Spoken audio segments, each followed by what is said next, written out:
contre une épidémie de peste pulmonaire qui ravage la Mandchourie en 1911.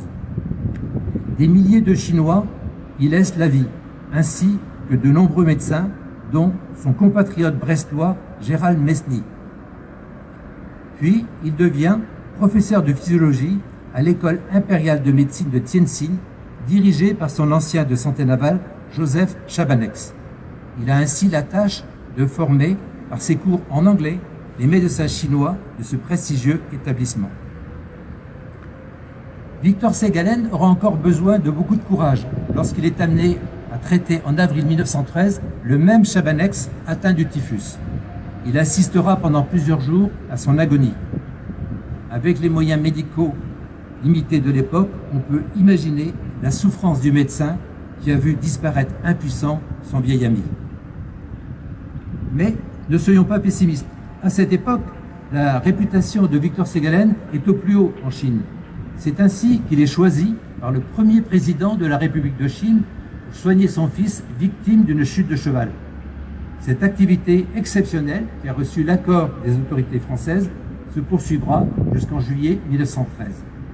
De Brest, pour avoir répondu favorablement à notre souhait de voir interpréter par des collégiens de leur établissement 2 courts extraits de lettres que Victor Segalen adressa à son fils Yves. J'invite à présent Erel et Gurwan à venir près de moi pour lire ces 2 textes. Pékin, 10 juillet 1917.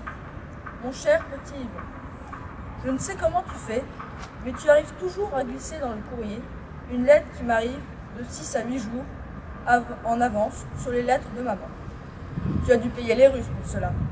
Ainsi, c'est toi qui m'as appris le premier que Jean était arrivé et que l'oncle Johannes partait pour Paris. Et ta dernière lettre, du 20 mai, est également la plus fraîche reçue.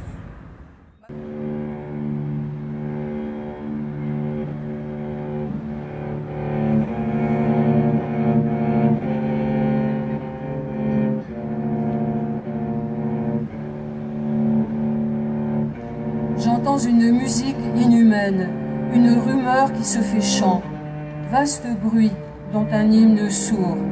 Tibet, tu te mugis d'une haleine.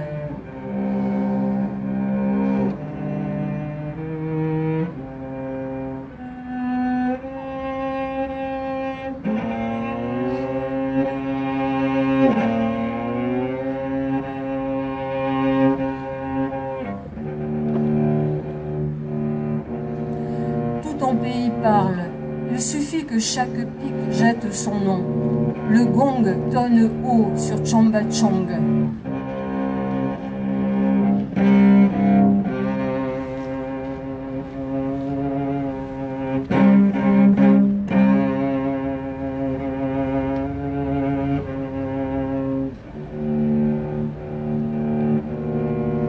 C'est ton chaos psalmodié, une assemblée à voix énorme. Il suffit que chaque mont se nomme, éclate clair, et déferlant le Tengri Nord à voix mongole.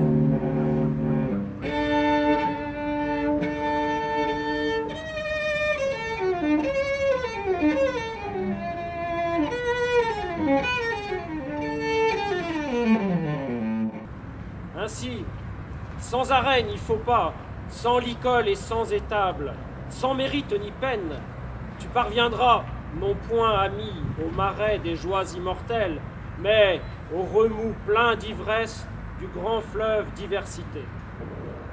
如此，无错步，无停歇，无龙头，无马厩，无奖赏，无惩罚。我的朋友啊，你必然会到达那片不死的极乐沼泽地，那条变幻莫测、醉人的大河。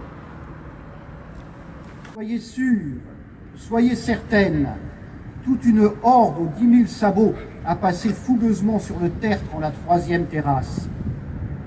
Il n'y a plus de ressaut. En guise d'herbe, j'ai semé de grandes fleurs. Elles seront dignes de vous.